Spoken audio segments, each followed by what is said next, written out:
আমি আপনাদের দেখাবো সিলিং ফ্যানে কিভাবে ক্যাপাসিটর কানেকশন করতে হয়। দেখুন, এই যে প্রথম থেকে আবার দেখাইতেছি। দেখুন, এই যে দুইটা হইলো রানিং তার, লাল কালারের দুইটা রানিং তার, আর কালো কালারের দুইটা স্টার্টিং তার।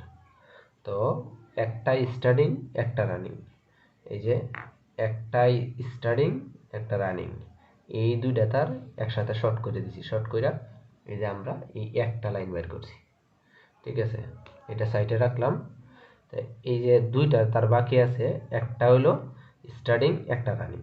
ঠিক আছে, এই যে ক্যাপাসিটরের যে দুইটা তার আছে, এই যে একটা, এই যে একটা, একটা স্টার্টিং এ লাগাইছি, একটা রানিং এ লাগাইছি।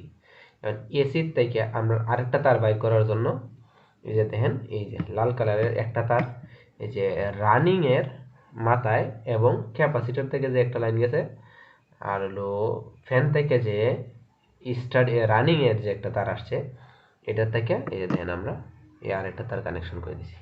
এই অবস্থায় এলাকায় দেখেন, আমি এদিক দিয়ে না বাইর করে আমি আপনাদের দেখাইতেছি, সিরিজ লাইনে দেখাইতেছি। যে আমি ঘোরাচ্ছি, লাইন দিচ্ছি, দেখুন এই যে দেখুন ঘুরতেছে, মোটরটি, ফ্যানটি ঘুরতেছে,